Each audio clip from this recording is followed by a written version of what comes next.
Boa noite, gente. Meu nome é Carolina, estou aqui pelo PET, né, representando o PET, para ajudar o Anderson aqui nessa palestra, dizer as perguntas de vocês para ele, né, ajudar a intermediar.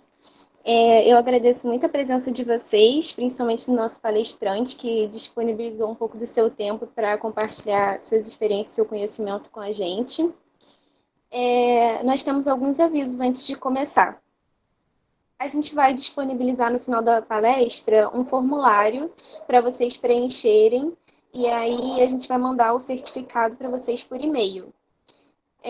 Vocês também podem escrever suas perguntas no chat ao longo da palestra, que nós vamos reunir todas as perguntas para falar para o Anderson no final. E além disso, a gente vai também gravar essa palestra para disponibilizar no YouTube, no nosso canal do YouTube, para as pessoas que não puderam comparecer agora e também se vocês quiserem assistir de novo. Aí agora eu vou falar um pouco do nosso palestrante. O nome dele é Anderson Henriques, ele é professor titular do IFRJ, Campus Rio de Janeiro, doutor em Ciências e Engenharia Química pelo Programa de Engenharia Química da COP, UFRJ, na área de controle de processos biotecnológicos. E ele vai falar para a gente um pouco sobre processos bioquímicos na produção do vinho.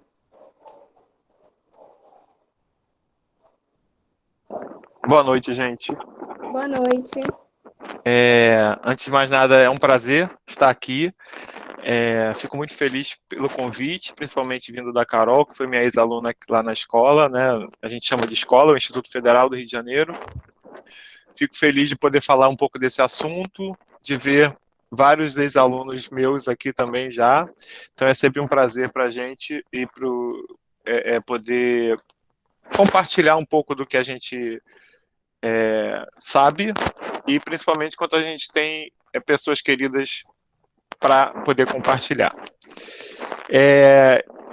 Na verdade, a gente teve uma questão com relação à gravação e eu acabei oferecendo o link pelo IFRJ, e aí pode ser que em algum momento eu tenha que parar a apresentação para poder permitir o acesso de alguém que possa chegar depois, tá? Então eu vou ficar de olho nisso, de repente eu possa ter que parar um pouquinho para permitir que as pessoas entrem, porque elas ainda estão chegando. Vocês conseguem ver a tela que eu estou compartilhando? Sim, dá para ver sim. Então vamos lá, gente. A ideia é que eu fale por volta de 45 minutos, no máximo uma hora, e depois a gente abre para as perguntas. Então, como a Carol falou, eu sou Anderson Henriques, eu sou professor do Instituto Federal do Rio de Janeiro, no campus Rio de Janeiro, e pertenço hoje à coordenação de alimentos. Eu sou engenheiro químico, me formei pela Universidade Federal Rural do Rio de Janeiro, mas fiz mestrado e doutorado no programa de engenharia química da COP, na UFRJ. O meu mestrado foi na área de produção de etanol por bactérias, um método alternativo de obtenção de etanol, e o doutorado foi na produção de vacinas bacterianas na Fiocruz, né? Então foi, na verdade, um convênio entre a Fiocruz e a COP. A gente estudou as melhorias no processo de produção de polissacarídeo vacinal.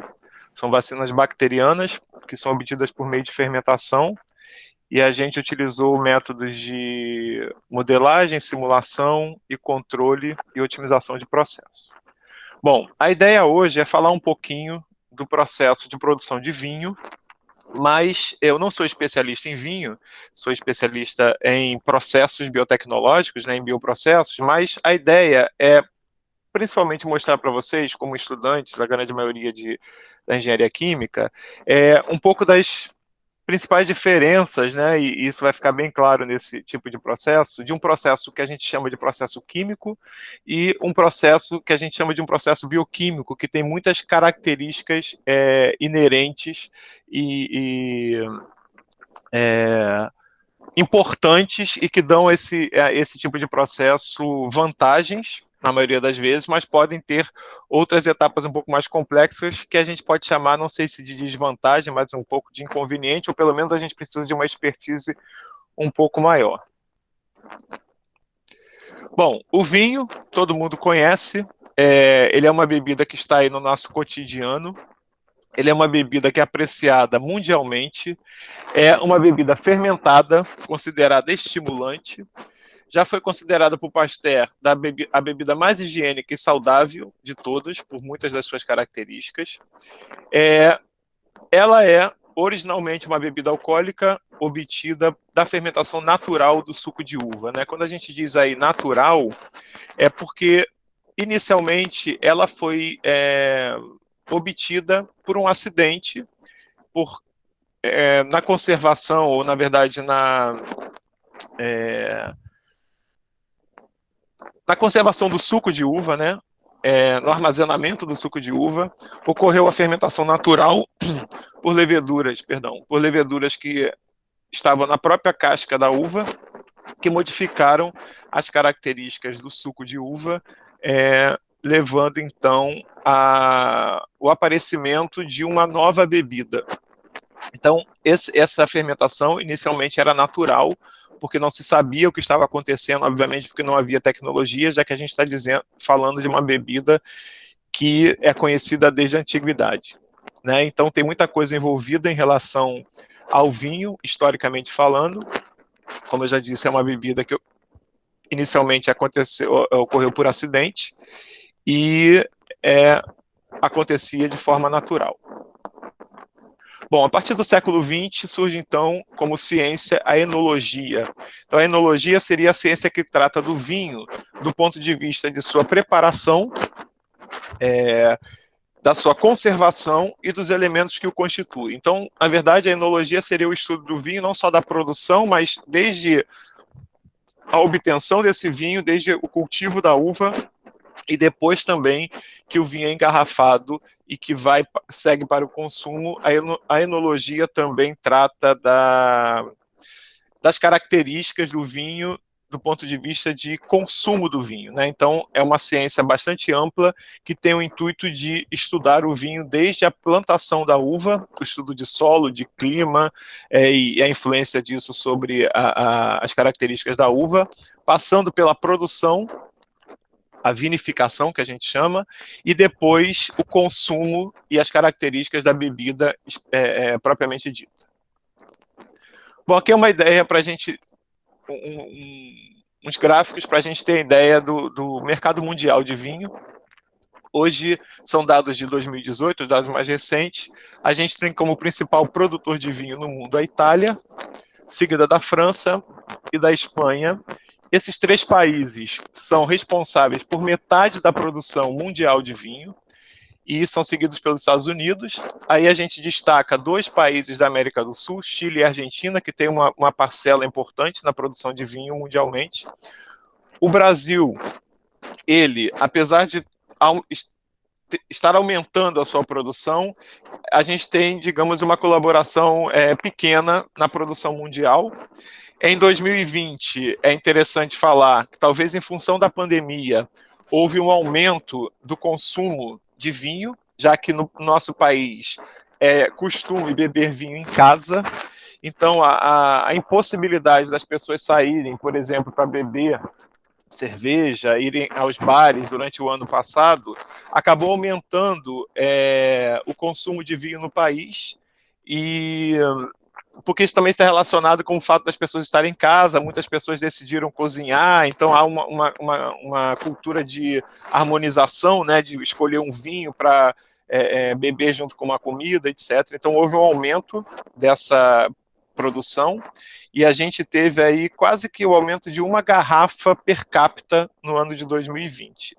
O Brasil, ele produziu em 2019 255 milhões de litros de vinho e espumante, e em 2020 passou a produzir 363 milhões de litros, um aumento considerável aí de 100 milhões de litros.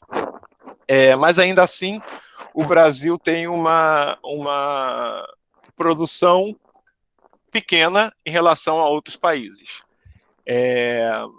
porque, obviamente, no país, um país tropical, um país que a gente tem um clima tropical, acaba que a cerveja acaba sendo um concorrente muito grande para outros tipos de bebida.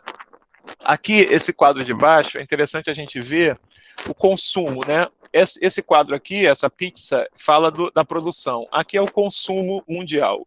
Os Estados Unidos, como principais consumidores, né, em termos absolutos, em milhões de hectolitros, né? Depois a França, Itália, Alemanha e China. Reino Unido. Mas mais interessante do que esse gráfico aqui em vermelho é esse que está aqui à direita, que dá o consumo per capita. E aí a gente vê que, efetivamente, o país que mais consome vinho no mundo, em termos de litro por pessoa por ano, é Portugal. A gente tem aqui em torno de 62 litros por pessoa por ano, que dá mais de quase 82 garrafas por pessoa por ano de consumo de vinho naquele país. O Brasil está aqui embaixo, com 2,2 litros por pessoa por ano. Então é um consumo ainda tímido em relação aos países que tradicionalmente bebem vinho. Os países europeus têm isso como costume, beber vinho praticamente todos os dias, pelo menos uma taça de vinho, porque acreditam nas características importantes dessa bebida. Bom, no Brasil, a principal região produtora de vinho e mais antiga é a região sul, e é uma região tradicional na Serra Gaúcha. Essa produção ela começa a crescer em torno de 1890, final do século XIX, em função da vinda dos italianos para o Brasil, para aquela região, foram substituir os escravos que acabavam de ser libertos, e aí os italianos vêm para substituir a mão de obra escrava e trazem a tecnologia de produção de vinho, encontram um clima naquela região, um clima favorável, um solo favorável, e trazem a tecnologia de produção dos vinhos italianos para essa região. Hoje em dia, a gente tem... acho que tem mais gente querendo entrar aqui, só um instantinho, gente.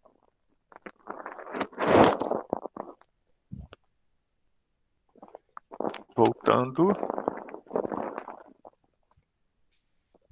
Bom, hoje em dia, além da Serra Gaúcha e de algumas regiões no sul, que não a Serra Gaúcha, a gente tem uma produção extremamente importante no Vale do São Francisco e, mais recentemente, em algumas regiões da Bahia, produzindo o chamado vinho de inverno, que é um vinho produzido durante o inverno, que é exclusivo do Brasil. Só o Brasil produz vinho nessa época do ano, obviamente no inverno brasileiro. E o Vale do São Francisco também é bastante interessante. Ele começou essa produção, de fato, em 1980.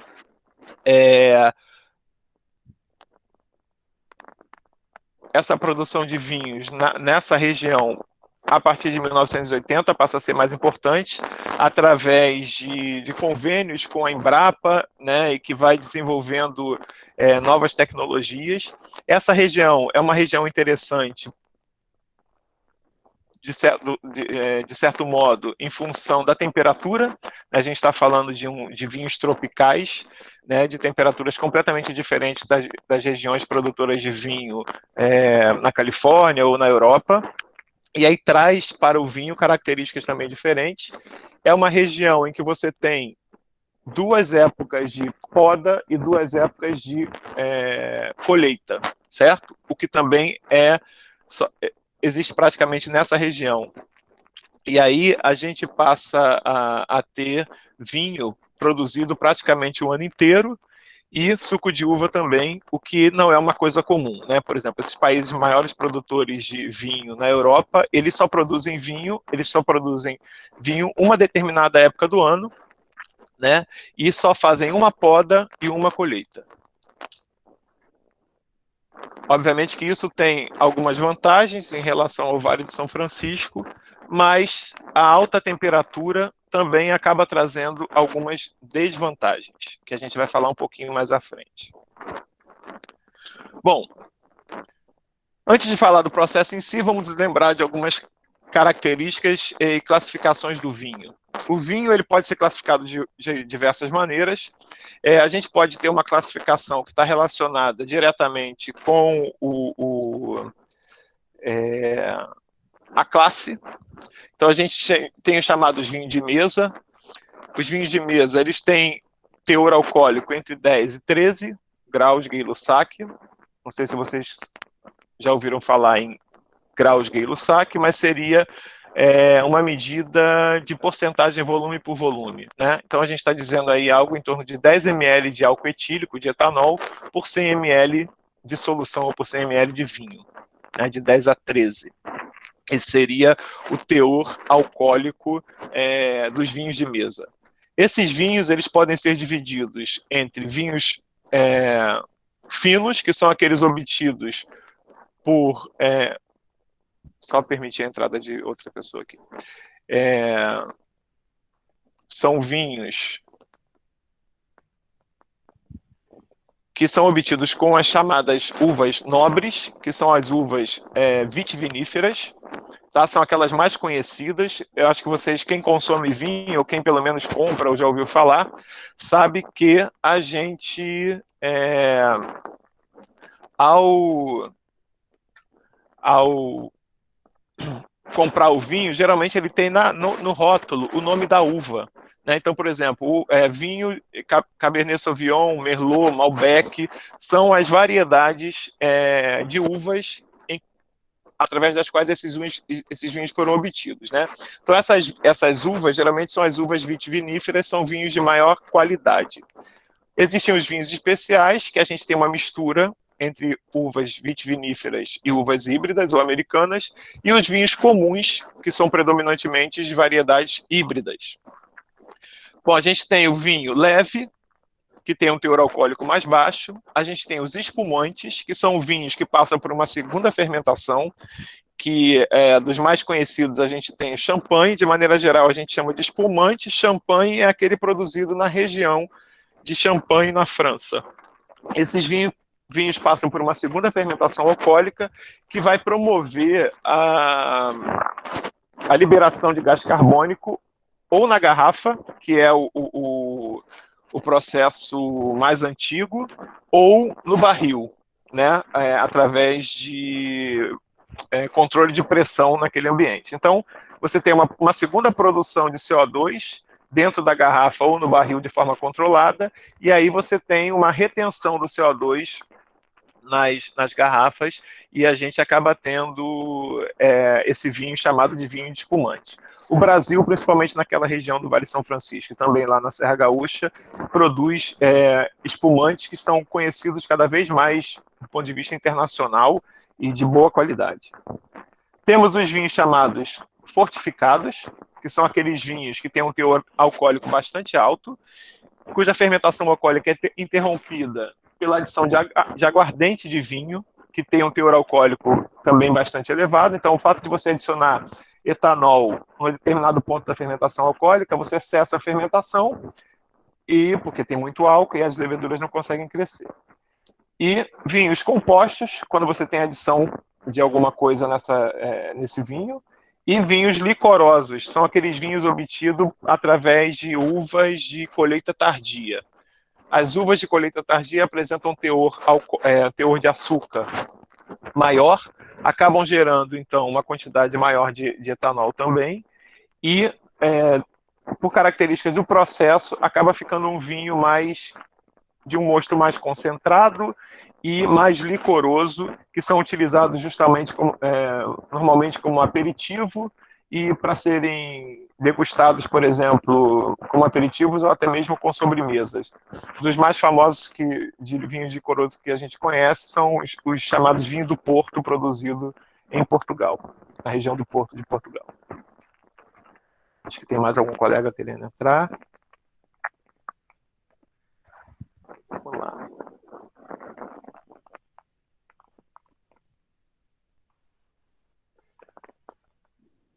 Bom, outras classificações, a gente tem conta-cor, os vinhos podem ser tintos, rosados e brancos. O vinho tinto, ele é obtido através de uvas tintas.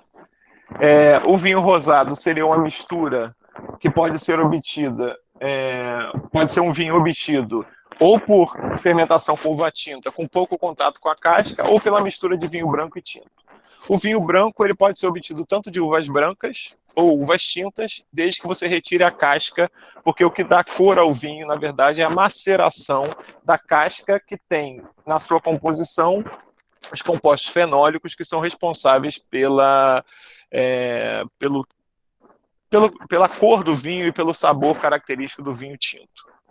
Bom, quanto ao teor de açúcar, os vinhos podem ser chamados de vinho seco, vinho suave, ou vinho meio doce ou demi-sec, né, meio seco.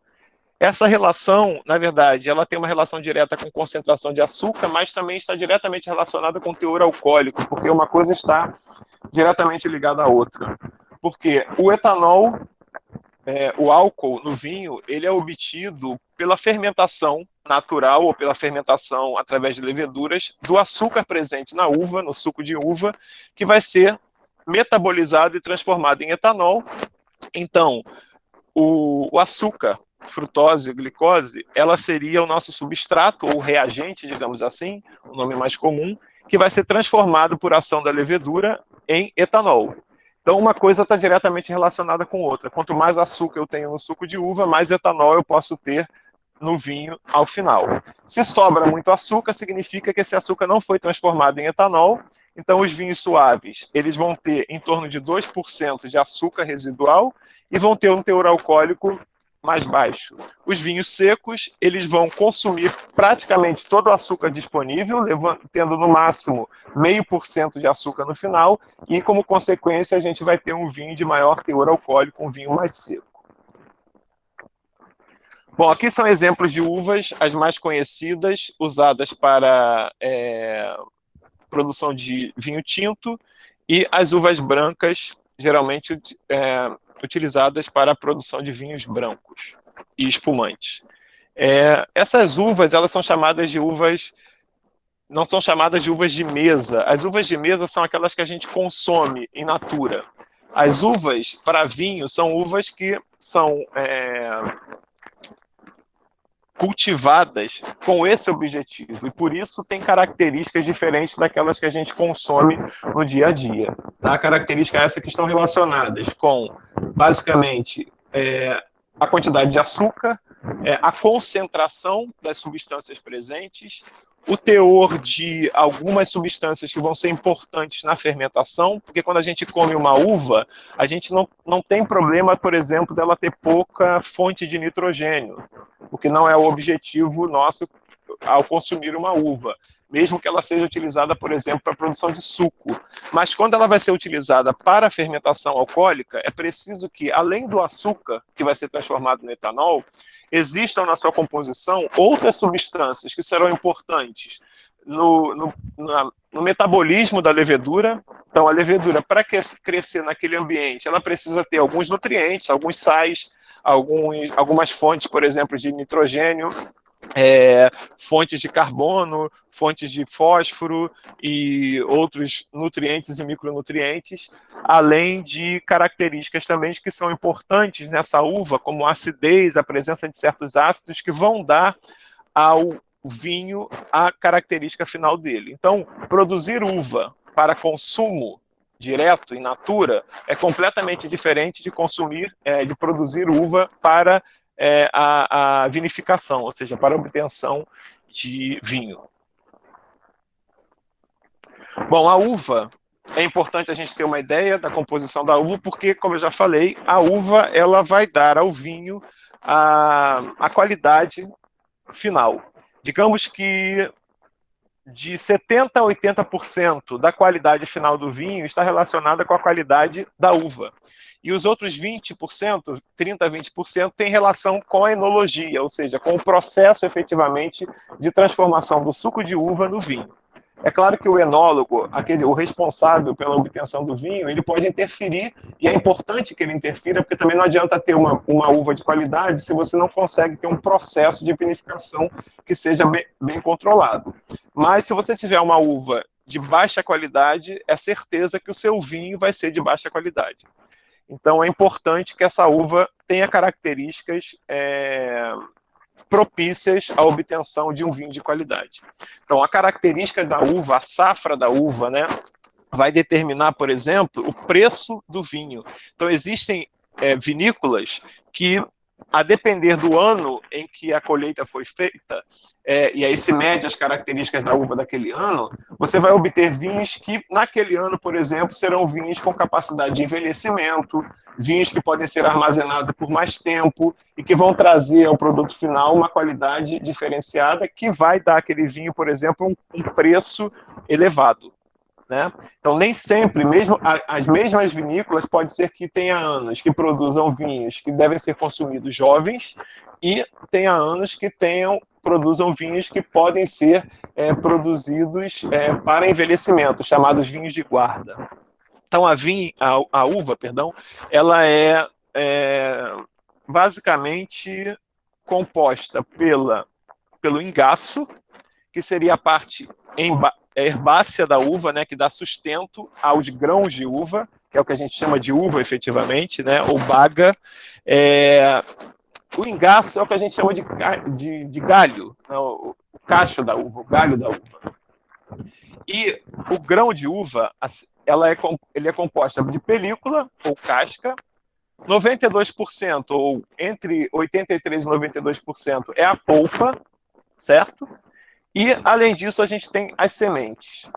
Bom, na película ou na casca, a gente tem o aroma, as substâncias que vão dar, que estão relacionadas com o aroma, que vão dar o aroma característico da bebida final. Temos precursores de aroma e de corantes também. As sementes, o caroço da uva, ele tem óleos, taninos, ácidos, matérias minerais e orgânicas, celulose, e tem que se ter muito cuidado durante o processo de obtenção do vinho com as sementes. Vamos falar um pouco disso mais à frente. E na polpa, que é cerca de 85% a 90% do peso do grão, a gente tem, na sua maior parte, água, carboidratos, que a gente tem os açúcares, taninos, ácidos orgânicos, matérias minerais, nitrogenadas e pépticas. Essas matérias minerais e nitrogenadas, além dos ácidos orgânicos, a gente fala de aminoácidos, e de aminoácidos também, e de carboidratos, são extremamente importantes porque a polpa que vai dar origem ao suco da uva, que a gente vai utilizar, então, como mosto na fermentação para obtenção do vinho. Bom, só para a gente ter uma ideia da composição, a gente está falando aqui de alguns ácidos presentes na uva. Aqui embaixo a gente tem ácido tartárico, ácido málico e ácido cítrico, que, após a colheita, passado alguns dias, essa composição vai se modificando. Então, isso é importante ter em conta que, depois de colher a uva, há uma mudança por reações bioquímicas que estão acontecendo, isso é importante verificar. Bom, na casca estão as antocianinas, que são substâncias extremamente importantes na produção de vinho. Temos taninos e, os compostos fenólicos de maneira geral, né? Bom, a composição do vinho, basicamente, água, álcool, o principal deles, etanol, o glicerol em pequena quantidade, mas também é importante que haja glicerol. O glicerol ele vem, na verdade, da fermentação alcoólica como produto secundário. Além do álcool, a gente tem ácidos que estavam presentes na uva, como tartárico, málico e cítrico, que vão dar a acidez fixa da uva, e aqueles que surgem no processo de fermentação. Então, a levedura, ela transforma basicamente os açúcares em etanol, mas o metabolismo, a levedura, ela consegue metabolizar outras substâncias, principalmente aminoácidos, gerando ácidos a partir desse processo, correto? Então, a gente teria, da fermentação, o surgimento de alguns ácidos, como succínico e lático, principal, que estão relacionados com acidez fixa, e outros ácidos, que são ácidos voláteis, principalmente o ácido acético, que também é produzido por fermentação, e tem que se ter cuidado com o valor dessa acidez volátil. Essa acidez volátil ela não pode ser elevada, uma acidez volátil elevada significa um vinho de baixa qualidade, principalmente em teor de ácido acético, porque se a gente passa do limite do ácido acético, significa que esse ácido acético não veio da fermentação das leveduras, o que seria normal, mas da fermentação por bactérias acéticas que estão causando defeito nesse vinho, né? A gente sabe, por exemplo, que o vinagre ele é um produto que vem da fermentação do vinho, que é a transformação do etanol presente no vinho em ácido acético por ação de bactérias acéticas. Bom, se isso acontece num vinho, é um defeito, porque ninguém quer tomar um vinho com gosto de vinagre. Bom, os açúcares principais, glicose e frutose, e além dessas hexoses, que são os açúcares fermentíveis, ou seja, aqueles açúcares que as leveduras conseguem transformar em etanol, a gente tem pentoses, que são xilose e arabinose, que não são açúcares fermentíveis, ou seja, as leveduras não conseguem fermentar, então esses açúcares vão estar como resíduo no vinho no final. Compostos fenólicos, que são extremamente importantes com relação às características finais da bebida, estão relacionados com sabor, com cor, no caso dos vinhos tintos. Então a gente pode ver que o teor, né, a concentração de compostos fenólicos no vinho tinto é quase 9 vezes, ou quase, mais entre 8 e 9 vezes maior do que não, na verdade, quase 10 vezes, né? A quantidade de compostos fenólicos que a gente tem no vinho branco. A gente vai entender o porquê disso um pouco mais à frente. Além disso, a gente tem outros compostos que são importantes, principalmente na fermentação, porque vão servir de nutrientes para as leveduras. São extremamente importantes, então, que esses compostos estejam presentes também no mosto de fermentação. Bom, como eu falei para vocês, a etapa de maturação da uva, ela é extremamente importante. A decisão do momento em que a uva vai ser colhida, ela vai dar características final do produto, que seria o vinho. Então, não é uma tarefa muito fácil, porque depende de clima, depende de solo, depende de incidência de raios solares, depende de época de chuva, se choveu muito, se choveu pouco, né? Então não há uma época, digamos assim, precisa para fazer a colheita. Obviamente que quem trabalha com isso já conhece um pouco das características e pode tomar essa decisão. Mas geralmente essa colheita ela é acompanhada através de algumas medições, principalmente do teor de açúcar na polpa. Então você vai até o campo, pega uma amostra, alguns grãos da uva, esmaga e usa um refratômetro de bolso para medir o índice de refração, que vai dar para a gente o grau Brix daquele suco, que vai dizer quantos gramas de açúcar por 100 gramas de suco de uva a gente teria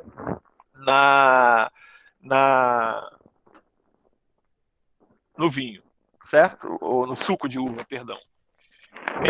A maturação da uva, ela está relacionada com o crescimento do grão de uva, o acúmulo de açúcares, né, que à medida que a uva vai ficando mais madura, ela vai aumentando a sua concentração de açúcares, glicose e frutose.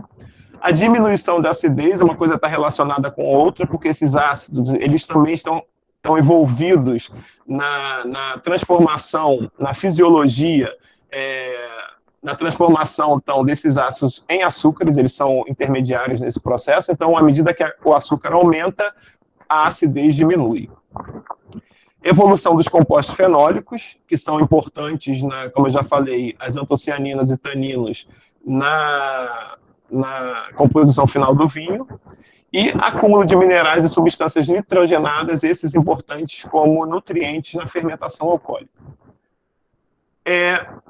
Essas características, por exemplo, dão aos vinhos brasileiros composição e características geralmente diferentes dos vinhos produzidos na Europa. Porque como a gente tem um clima completamente diferente, solo diferente, incidência de luz, temperatura no ano, índice de chuvas, etc., acaba que a nossa colheita, principalmente lá no Vale do São Francisco, ela acaba sendo uma colheita precoce. Porque a uva no Brasil, principalmente na região do Vale de São Francisco, ela amadurece muito rápido. Isso é, de certa forma, uma vantagem, porque a gente obtém uma quantidade de açúcar elevada, o que vai acabar levando a um teor de etanol final grande, mas a evolução dos compostos fenólicos, ela não consegue acompanhar, porque seria um processo mais complexo. Então, a nossa uva, ela atinge um teor de açúcar bom e de acidez razoável, mas com uma evolução precária dos compostos fenólicos. Então, de alguma maneira, isso precisa ser levado em consideração e corrigido durante o processo de fermentação. Isso não quer dizer que os vinhos não vão ser de qualidade, né? Só precisa prestar atenção nessa característica diferente e fazer algum tipo de correção durante o processo de vinificação e também levando em consideração que a gente vai ter um vinho tropical, que é um vinho diferente do vinho obtido, por exemplo, na Europa. Um vinho diferente não quer dizer que é um vinho melhor ou pior, significa que ele vai ser mais apreciado ou menos apreciado por um tipo de público.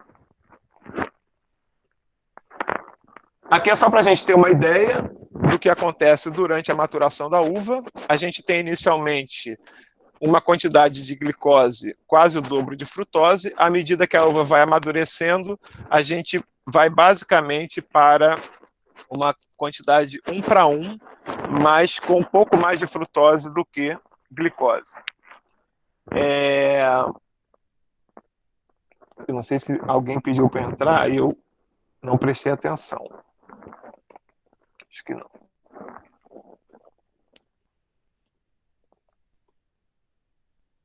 Bom, lembrando que, além dos açúcares de glicose e frutose, a gente tem as pentoses, que eu já falei que não são metabolizadas.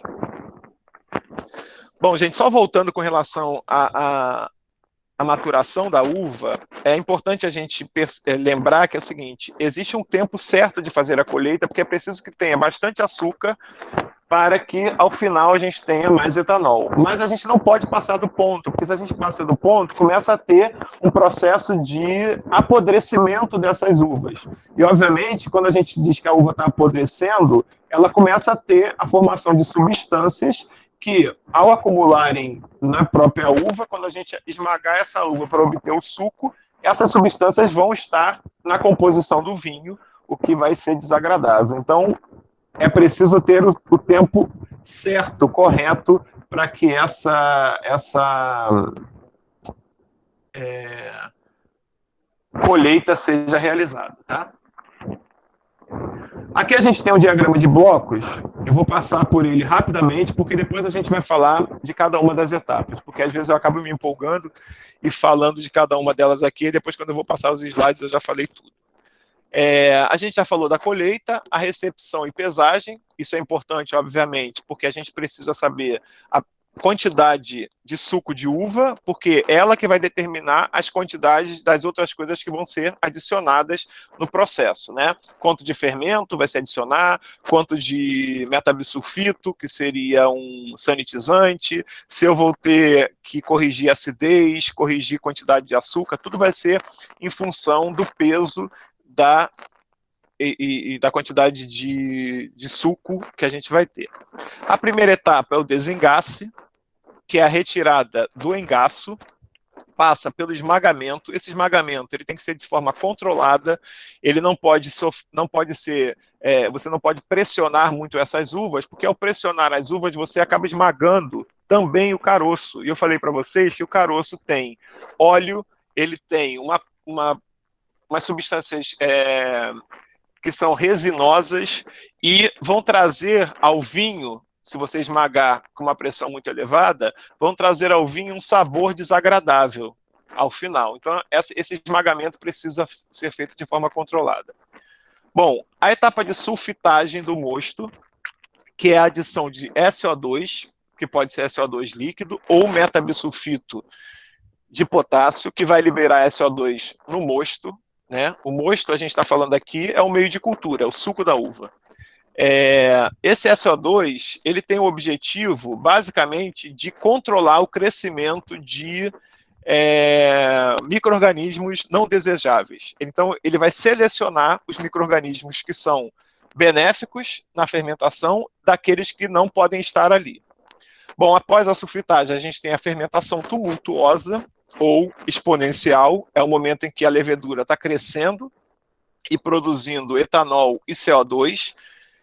A gente tem a remontagem, que seria, na verdade, uma reorganização daquele nosso mosto em função da fermentação e das mudanças que esses gases produzidos vão produzir fisicamente na dorna de fermentação.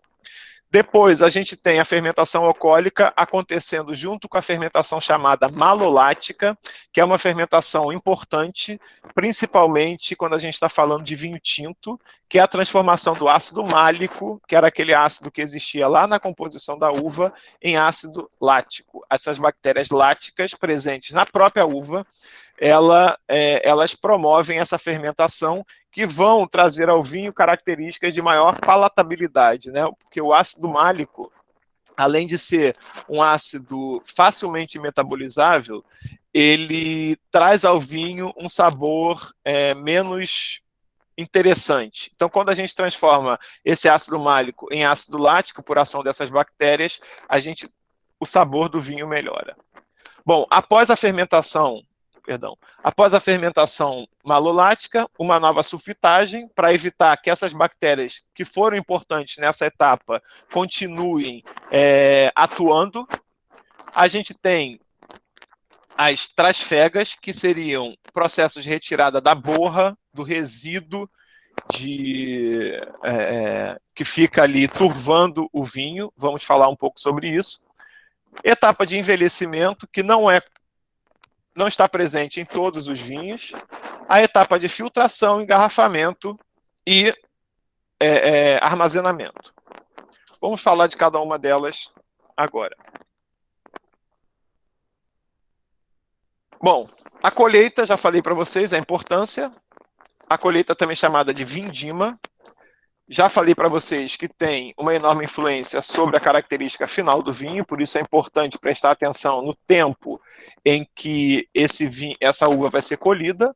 Há uma relação direta entre quantidade de açúcar e quantidade de ácido. Quanto mais açúcar a gente tem na uva, menos ácido a gente tem. Então, se ela for colhida prematuramente, o vinho vai ser aguado. Ele vai ter baixa concentração de álcool e elevada acidez. Se ela for colhida tardiamente, o vinho vai ser rico em etanol, mas com pouca acidez. Essa pouca acidez, obviamente, vai mudar completamente o sabor característico do vinho.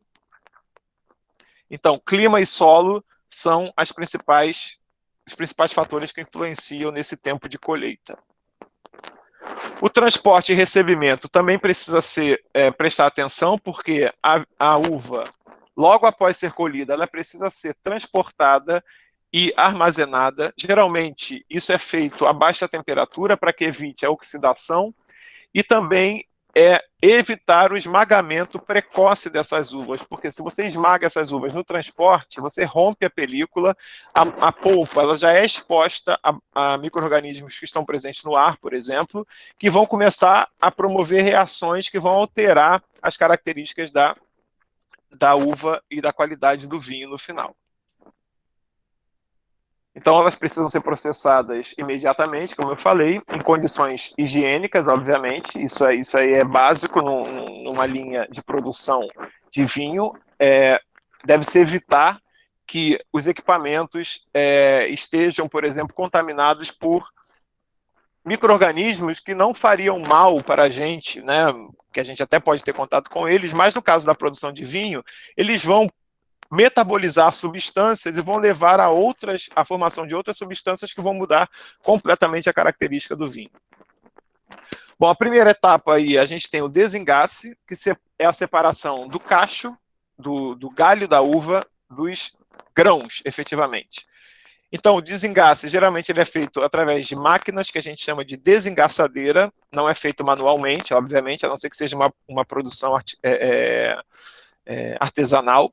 Mas quando a gente está falando de vinícolas e de produtoras de vinho, a gente está falando de equipamentos mecânicos que vão retirar esses galhos e, na maioria das vezes, já promovendo um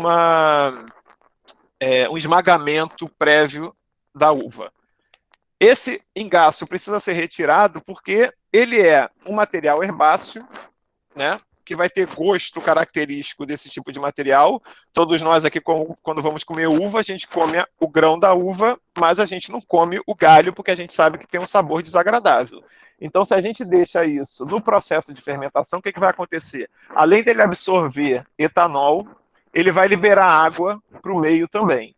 E outras substâncias da composição do próprio galho, do engaço, que vão alterar o sabor do vinho. Então, ele precisa ser retirado antes do processo de fermentação. Então, a gente tem exemplos aí de máquinas desengaçadeiras. O engaço, a uva é alimentada, vai passando, a gente vai ver mais um desenho mais à frente, vai tirando, e aqui a gente tem os galhos saindo aqui no final, e o suco da uva, ou as uvas mais ou menos esmagadas, vão saindo na parte inferior. Aqui a gente consegue ter uma ideia melhor. Então, a vindima, a colheita, a uva chega aqui, ela passa por essas aletas que vão retirando mecanicamente os galhos. Esses galhos vão sendo liberados, e aqui a gente passa num parafuso sem fim, que vai esmagando a uva, e a gente vai obtendo, então, o suco de uva aqui na saída.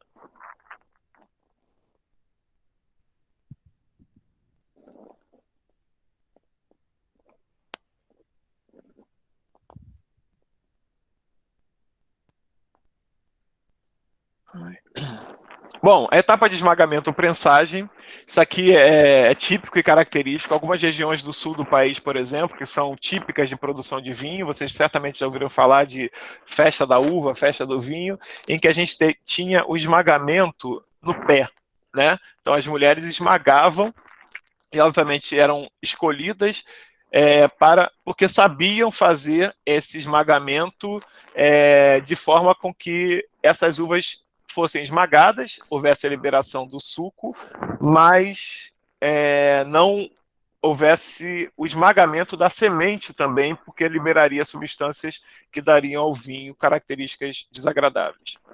Bom, não há nada de mal em relação a isso, não é nenhum tipo de algo anti-higiênico, porque, obviamente, essas mulheres estavam limpas para fazer isso, e, além disso, a fermentação vai aumentar o teor de etanol na bebida, e, além do teor de etanol, há uma sanitização do processo, a adição lá do SO2, como eu falei, que eliminaria qualquer tipo de bactéria presente. Atualmente não é isso que se faz, obviamente, mas nas vinícolas, a vinificação, esse esmagamento é feito de forma mecanizada.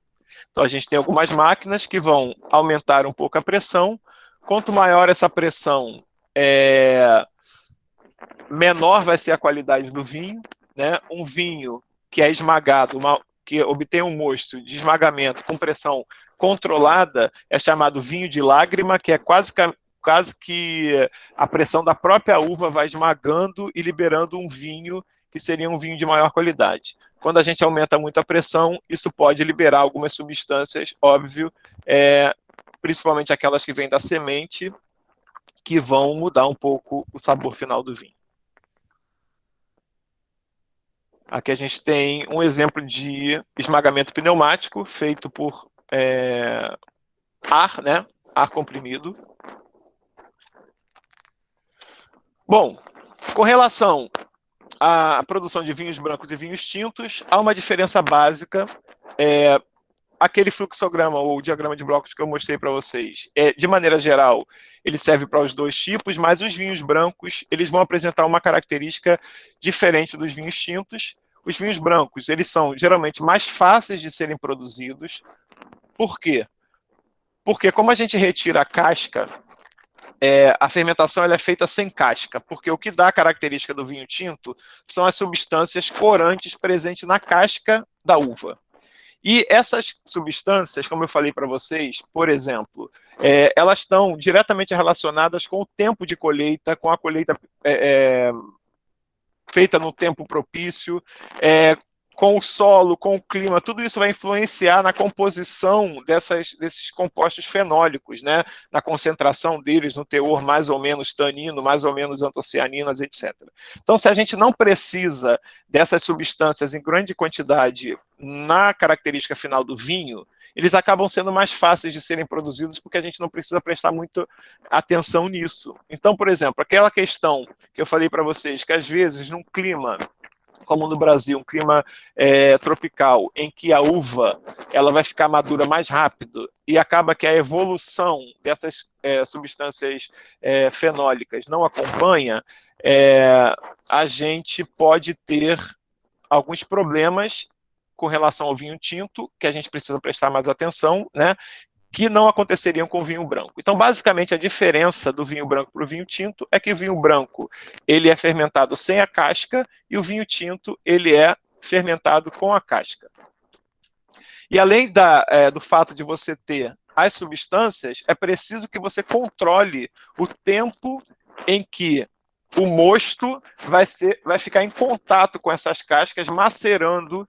Ou seja, se produz etanol, etanol é um solvente, ele vai retirando essas substâncias fenólicas, mas é preciso controlar o tempo. E esse tempo que vai ficar em contato com as cascas tem a ver com o tipo de uva que você tem, com a característica da uva obtida, se ela tem muito tanino, se ela tem pouco tanino, se ela tem muita antocianina, pouca antocianina, porque quanto mais tempo ela fica em contato, mais ela vai liberar isso para o mosto e mais essas substâncias estarão na composição final do vinho tinto.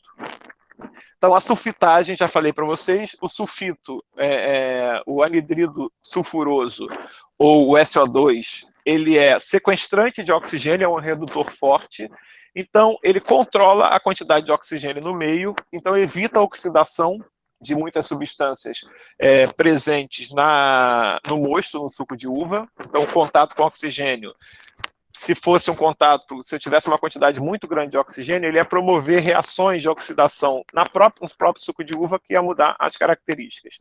Então, o SO2 ele vai ter essa importância. Além disso, ele vai inibir o crescimento de bactérias e de leveduras que estariam presentes lá na uva e que são indesejáveis no processo de fermentação. Então, ele seleciona os micro-organismos que são importantes para a fermentação e impede que outros cresçam e promovam defeitos no vinho. Bom, chaptalização. Em alguns casos, é permitido pela legislação que a gente adicione açúcar no mosto, porque às vezes a uva ela não chegou ao teor adequado de açúcar durante o processo de maturação, que vai levar a uma quantidade de etanol final que vai cair lá entre aqueles 10 e 13 graus Gay-Lussac. Então é possível adicionar açúcar nesse processo de chaptalização. Além disso, você pode, é claro que isso tem um limite, não pode adicionar à vontade. Geralmente adiciona-se sacarose, porque a levedura, a Saccharomyces cerevisiae, ela é capaz de fermentar a sacarose, porque ela tem uma enzima que transforma a sacarose em glicose e frutose. Além da correção de açúcar, a gente pode ter a correção do pH. É importante que o pH esteja, no mínimo, entre 4 e 4,5 o pH do suco, e do vinho ele vai estar um pouco mais baixo, porque esse pH tende a cair durante o processo de fermentação. É comum também que a gente tenha que corrigir a quantidade de ácidos, tanto desacidificar ou acidificar. Adição de tartarato ou a adição de ácido tartárico. Bom, uma ideia com relação ao vinho tinto, como eu falei para vocês, a gente tem uvas necessariamente tintas, não tem como obter vinho tinto a partir de uvas brancas. A gente tem a retirada do engaço, amassamento, a curva de fermentação, ela é feita inicialmente com a casca, tá? Esse processo é feito inicialmente com a casca. Esse tempo em que a maceração vai acontecer está relacionado com as características da uva, a quantidade de antocianinas, a cor que eu quero que esse vinho chegue. Então, eu tenho que controlar o tempo que ele vai ficar em contato. Uma vez que chega nesse processo, a gente adiciona SO2 e ocorre, então, o processo de retirada do bagaço, né? E a gente passa para uma fermentação livre, sem a casca. Aqui continua a fermentação alcoólica, tá? E também acontece a fermentação malolática, né? Que é a transformação do ácido málico em ácido lático que eu falei para vocês, que vai mudar um pouco o sabor final, principalmente do vinho tinto. Aqui já acontece a primeira etapa, geralmente alguns dias após o final da fermentação, a gente tem a primeira trasfega. O que seria a trasfega? Esse suco de uva, ele contém proteínas e substâncias aminoácidos, substâncias proteicas e pépticas, né? A gente tem pectina, que vão dar ao suco, como qualquer suco de qualquer fruta, uma característica um pouco mais turva, que a gente não quer ter no vinho. Então, geralmente, a gente tem um processo de trasfega, que seria tirar esse vinho por baixo, né? Pela parte de cima, porque o sedimento ele vai se depositando no fundo e a gente passa para uma outra cuba de fermentação alguns dias após o final da fermentação, e depois, em torno de 1 mês e meio, 2 meses, a gente faz uma segunda trasfega, porque com o tempo vai ocorrendo a sedimentação dessas substâncias que ficam ali dando uma maior turbidez. Durante esse processo também vai ocorrendo a fermentação malolática. Tem uma galera acho, querendo entrar.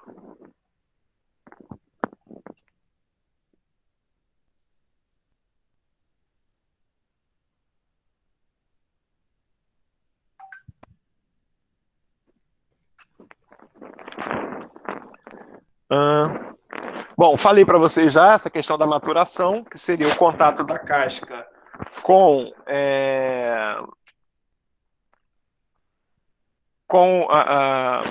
o contato do mosto com a casca, porque é a partir daí que esses compostos vão dar cor ao vinho e vão ser extraídos, tá?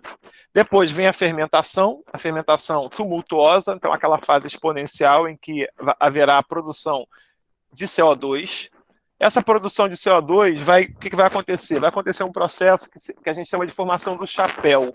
As cascas, elas inicialmente estão no fundo, à medida que a levedura começa a crescer e produzir CO2, esse CO2 é mais leve, ele começa a empurrar essa casca para cima, na parte de cima do reator, né, do bioreator.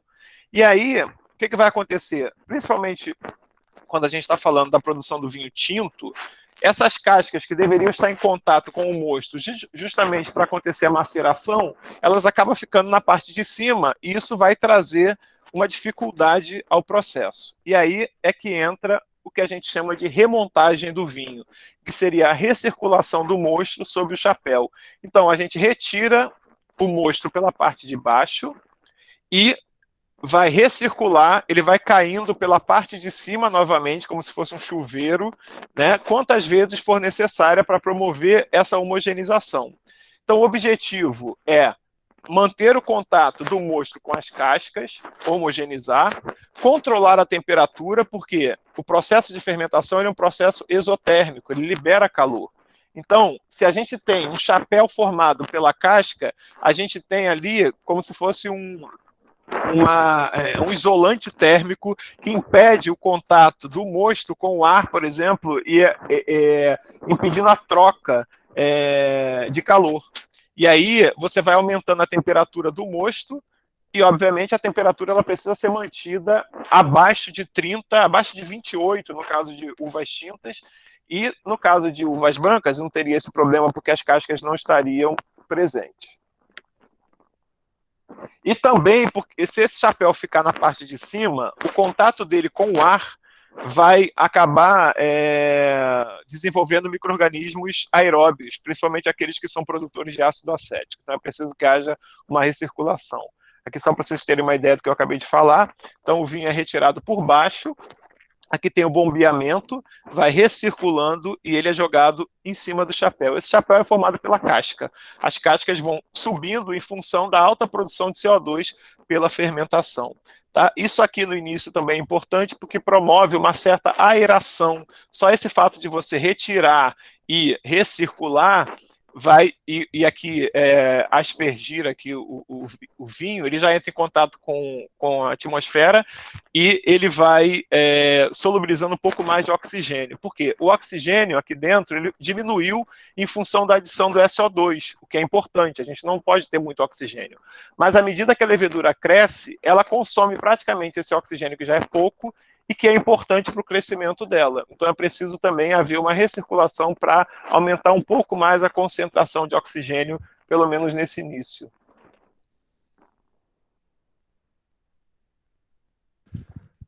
Bom, já falei um pouco sobre isso, com relação à maturação, o tempo de extração, a maceração, já falamos sobre isso.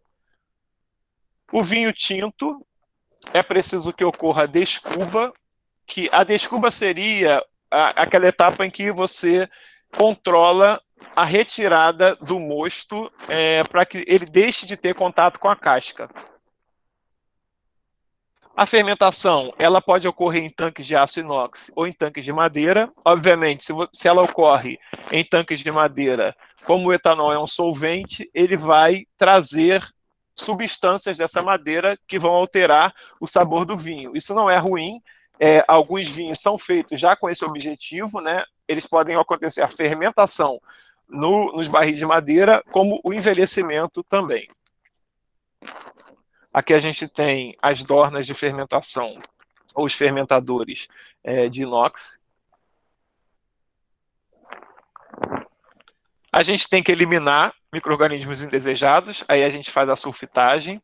Tem que ter a quantidade adequada de levedura. Essa levedura, antigamente, elas vinham da própria casca, ou se preparava o que a gente chama de um pé de cuba. A gente tinha a levedura selecionada, e com o suco da própria uva, você ia propagando essa levedura, aumentando a população para depois obter o vinho. Hoje em dia, existem leveduras selecionadas para a produção de vinho, que são produzidas, existem empresas que fazem isso, que você compra o fermento seco, a indústria compra o fermento seco já selecionado de acordo com as características, ou seja, são leveduras que têm alta resistência a etanol, que são boas produtoras de etanol, que conseguem, por exemplo, ganhar a competição com bactérias que poderiam crescer ali. Então, são micro-organismos selecionados com características que vão dar ao vinho e ao processo uma eficiência maior.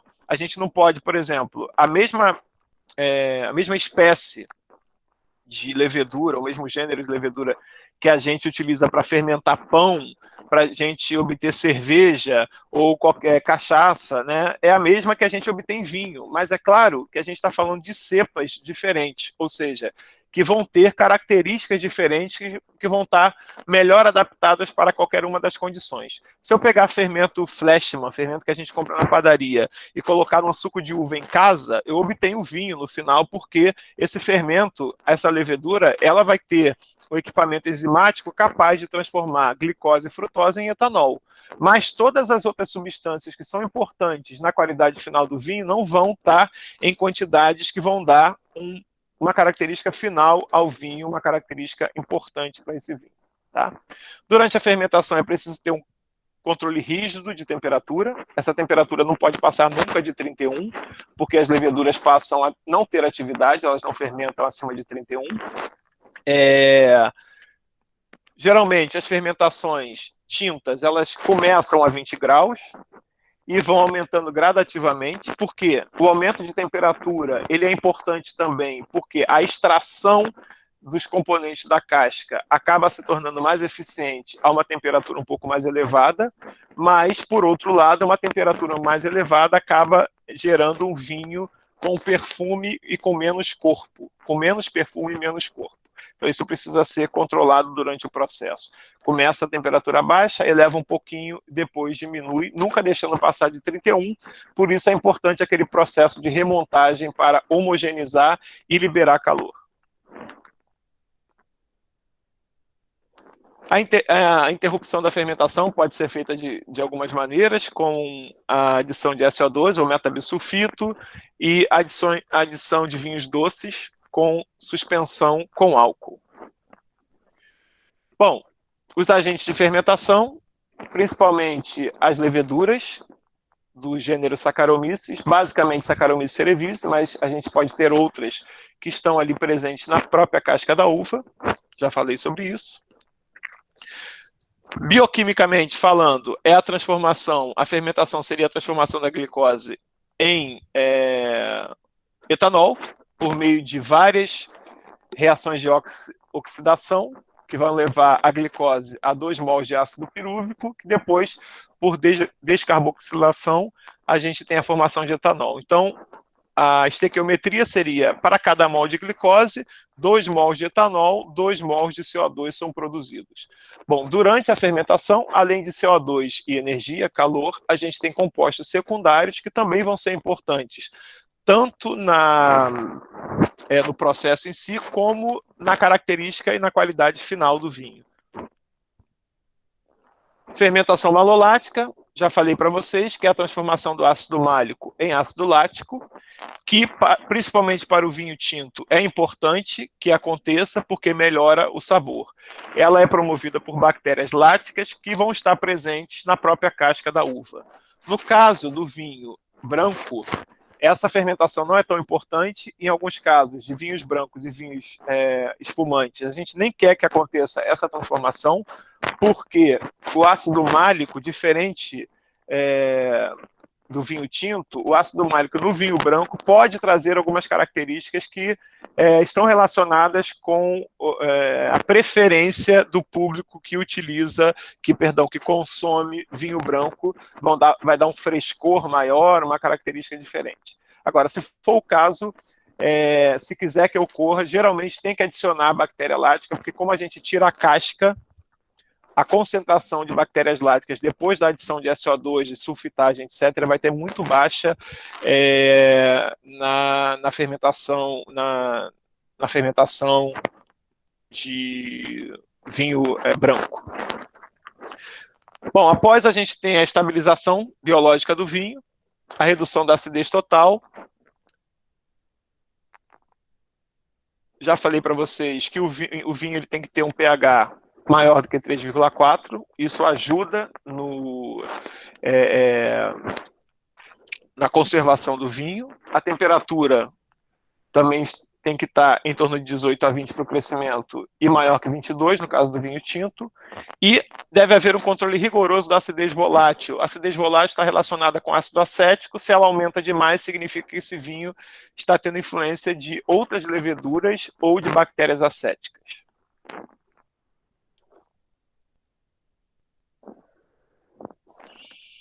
Sulfitagem, já falei, o objetivo.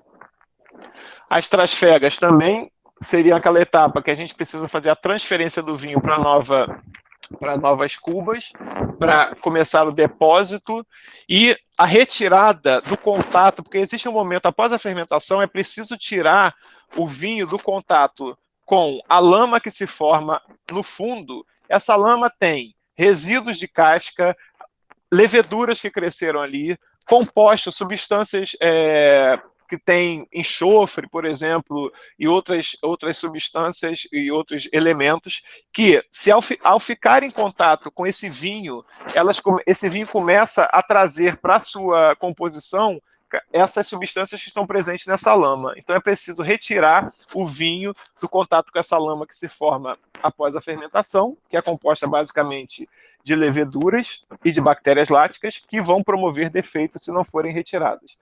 Então a gente retira através das trasfegas. Ao final, precisa se estabilizar o vinho, geralmente com adição com resfriamento, para promover a precipitação de ácido tartárico, porque se você não fizer isso antes de engarrafar, pode acontecer essa precipitação na garrafa. Clarificação e filtração, que seria a etapa final, em que a gente tem o vinho, ele vai ter característica um pouco mais turva. Então, geralmente, essa clarificação ela é feita com proteínas que vão promover a coagulação de taninos e de outras antocianinas, que vão flocular, vão ficar mais pesadas e vão carrear substâncias que estariam ali provocando uma turbidez no vinho, porque são substâncias coloidais que descem junto com esses flóculos, né? Então, geralmente, a gente tem proteínas ou terra de atomácea ou betonitas para promover essa clarificação e filtração. Um vinho clarificado, um vinho só vai ser brilhante e claro, como a gente está acostumado a ver e comprar, se ele passar por esse processo de filtração. Então, exemplos de filtros. Amadurecimento não é envelhecimento. O amadurecimento ele pode ser necessário simplesmente para melhorar o sabor final do vinho, diminuir a distringência, que está relacionada com a quantidade de taninos. E o engarrafamento, geralmente garrafas escurecidas, para evitar a incidência luminosa e promover reações na garrafa que vão alterar a característica do vinho. As rolhas de cortiça protegem da contaminação, né? Evitam a entrada de bactérias, por exemplo. O vinho tem que estar sempre, a garrafa tem que estar, o vinho armazenado em barril, o barril tem que estar sempre cheio, não pode ter uma coluna de ar. Então, com o tempo, se houver evaporação do vinho antes de engarrafar, você tem que adicionar vinho para aumentar o volume novamente, durante esse processo de amadurecimento ou de envelhecimento, é chamado atesto do vinho. O atesto seria a correção do volume nos barris. E o armazenamento, geralmente, é feito a temperatura controlada. As garrafas precisam estar deitadas para que a coluna de ar fique no fundo da garrafa e não em contato com a rolha, para evitar que cresçam bactérias aeróbias. O envelhecimento, ele não é comum a todos os vinhos. Alguns vinhos, isso vai depender da característica da uva, se é uma uva propícia ou não para o envelhecimento. O objetivo do envelhecimento é aumentar a qualidade do vinho pela formação do aroma, o que a gente chama de buquê do vinho, devido principalmente ao fenômeno de esterificação. Vamos imaginar que o vinho, ao final, tem etanol e ácidos orgânicos. Então, se você deixa esse vinho por meses, anos, esse etanol com esses ácidos vai promover esterificação, formação de ésteres que vão mudar o sabor e o aroma do vinho. Além disso, a polimerização de antocianinas que vai mudar a cor do vinho e melhorar o sabor. Para finalizar, só para a gente lembrar, vinho branco é obtido, primeiro, a gente tem que promover a separação das cascas e a retirada do bagaço para depois promover a fermentação. Então aqui a gente tira a borra e depois fermenta. O vinho tinto, a fermentação já acontecia aqui junto com as cascas e a maceração. No caso do vinho branco, é preciso tirar a borra, o contato com essas substâncias que dariam um sabor diferente. Então são prensas especiais que vão ter esse cuidado para extrair apenas a polpa e não levar a casca, tá? Então, gente, só para a gente comparar, novamente, as diferenças entre um vinho e outro. E no finalzinho, algumas alterações dos vinhos. A gente pode ter alterações microbianas, isso aí é o que a gente quer evitar, né? Alterações microbianas que podem ser a transformação de etanol em ácido acético, que é a principal, que seria o vinho ficar com gosto de vinagre. A formação de um véu na superfície do vinho. A contaminação por bactérias, que vão atacar outras substâncias presentes também. Defeitos enzimáticos, que vão mudar também características através de reações enzimáticas. E defeitos químicos, que quando a gente tem um alto teor de ferro, alto teor de cobre no vinho, a gente promove algumas precipitações com polifenóis e com outras substâncias ali presentes. Passei um pouquinho do tempo e espero que tenham gostado. Podemos, então...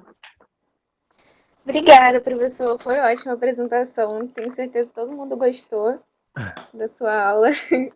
Obrigado. A gente tem algumas perguntas aqui. Sim. Que o pessoal fez. Estou vendo que entrou um monte de aluno. Alguns estão falando alguma coisa aí. A Camille Cruz falou, melhor professor de fermentação do IF. Ainda guardo o vinho que fizemos na aula prática quase 2 anos atrás. Ainda guarda, então não beba. O ruim de ser online, porque depois não dá para degustar, né? Nem o É vinho depois do... verdade. É. Vou falar aqui a primeira pergunta do Felipe. O maior percentual da polpa presente no bago faz o vinho ter boa qualidade? Na verdade, não é somente o maior percentual. A gente tem que ter cuidado que, obviamente, por exemplo, quando a gente fala... Não sei se vocês já tiveram a oportunidade de ver as uvas vitiviníferas, que são aquelas uvas que são cultivadas para a produção de vinho. Elas geralmente são uvas menores, tá, do que as uvas que a gente está acostumado. Porque se o bago, o grão, crescer muito, significa que ele está absorvendo muita água do solo. E aí pode ser que a concentração de açúcar acaba ficando menor. Então há de ter um controle também do tamanho do grão, porque nem sempre um grão maior significa que a gente tenha um suco apropriado para a obtenção do vinho. Geralmente eles são uvas menores porque você tem menos água, então isso significa que ela vai estar mais concentrada em açúcar, né? Em ácidos e substâncias também, de maneira geral.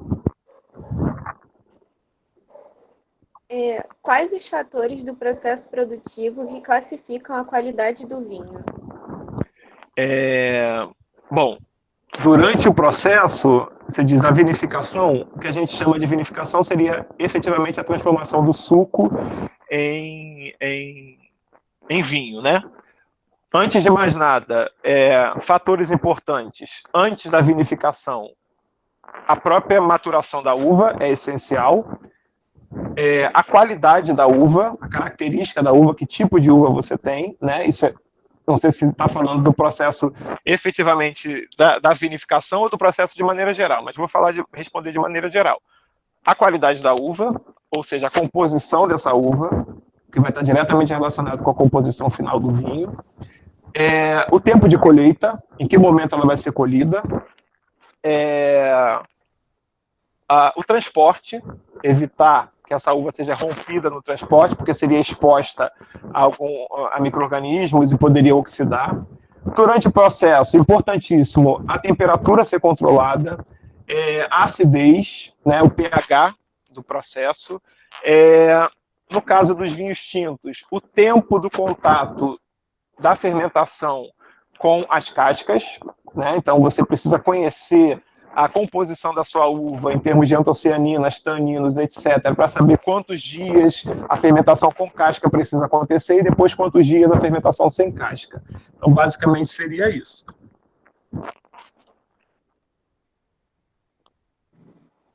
Quais os desafios do cenário nacional para conquistar mais consumidores? E quanto às técnicas para a produção? Acho que o desafio é o fato da gente não ter cultura de consumo de vinho, como, por exemplo, os países europeus. Por ser um país tropical, a gente tem uma concorrência muito grande de interesse do consumidor por uma bebida alcoólica que todo mundo conhece, que é a cerveja. Então, o Brasil consome muita cerveja, apesar de não ser... um dos maiores produtores de cerveja do mundo, né? Dos grandes produtores, mas ainda assim não é um dos maiores consumidores quando comparado a alguns países, por exemplo, como a Alemanha, mas ainda assim, quando a gente compara com o vinho, o consumo de cerveja é muito maior, então é uma questão cultural, mas que com o tempo vem crescendo esse interesse pelo vinho. É uma característica do país, né? O país é um país de clima tropical, em que a bebida acaba sendo menos apreciada, porque é uma bebida que tem mais a ver com frio, com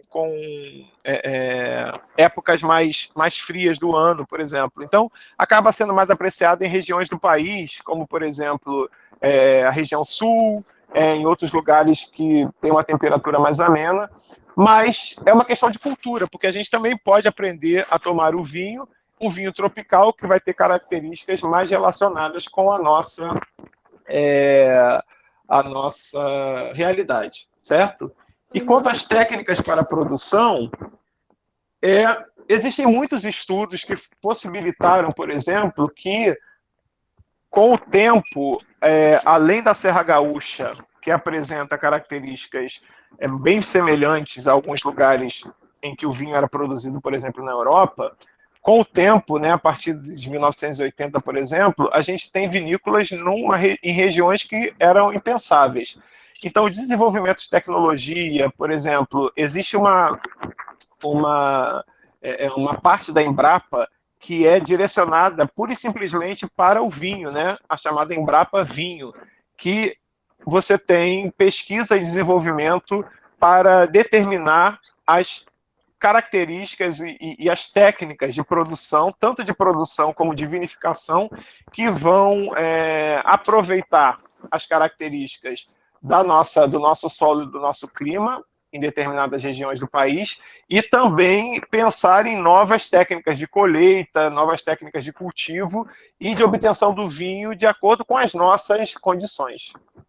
Então, acho que os desafios eles são encarados através de investimento em ciência e tecnologia. Como o consumidor pode assegurar a escolha de um vinho de boa qualidade?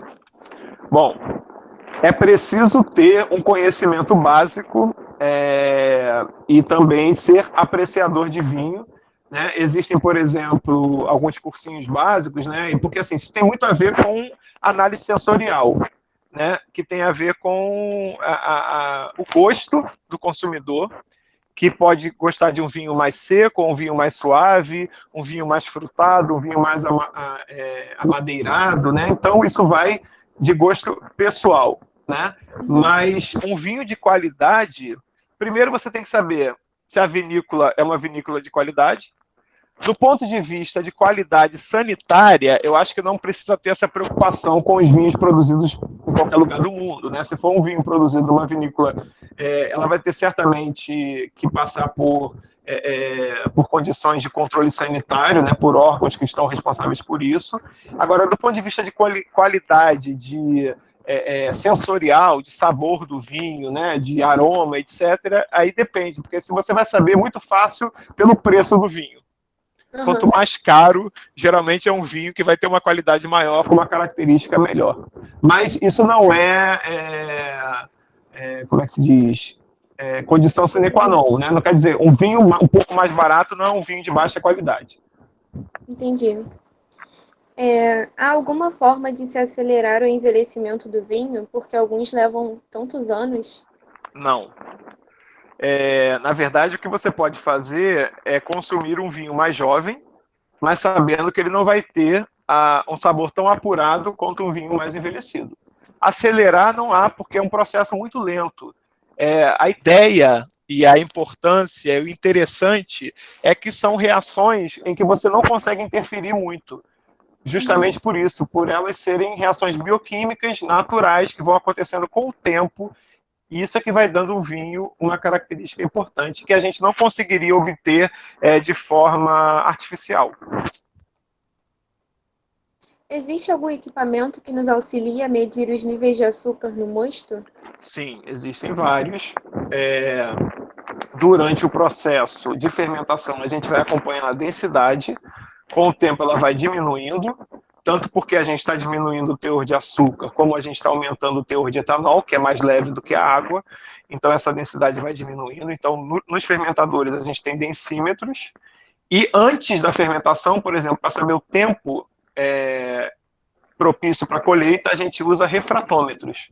São refratômetros de bolso, que vocês que fizeram a fermentação, processos fermentativos, fizeram prática, a gente pega, é um equipamento muito simples, que a gente pode comprar na americanas.com, por exemplo, por R$100 e poucos, que você coloca no bolso e vai até a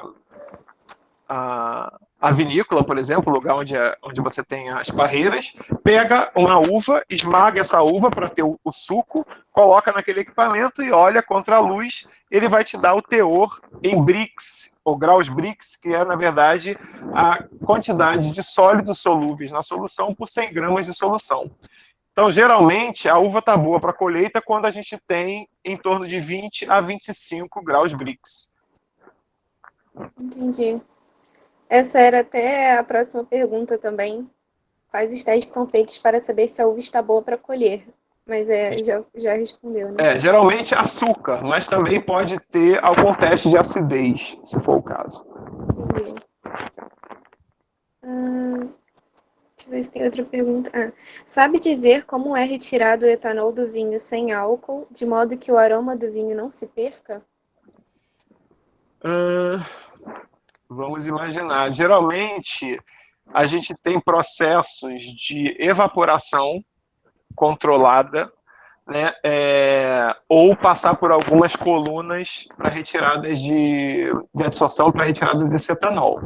Tá? Não pode ser um processo de destilação, obviamente, porque seria um processo de temperatura muito elevada que vai mudar completamente o sabor do vinho.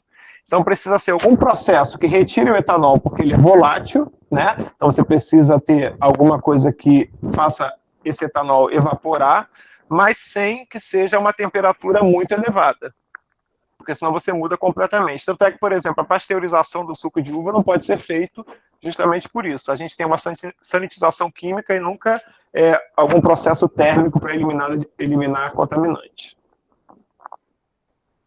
Eu acho que essa foi a última pergunta. Não sei se alguém tem mais alguma coisa para perguntar. Pode escrever no chat, gente, se vocês tiverem mais alguma pergunta. O link do formulário também está no chat, para vocês colocarem o e-mail e o nome para o certificado.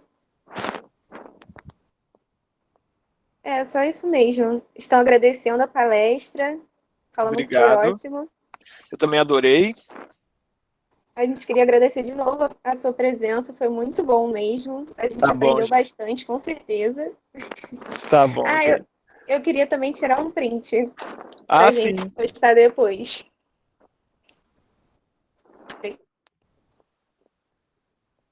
Foi. Tá bom. Obrigada. Tá bom, então eu vou parar de gravar aqui, senão eu esqueço. Tá bom.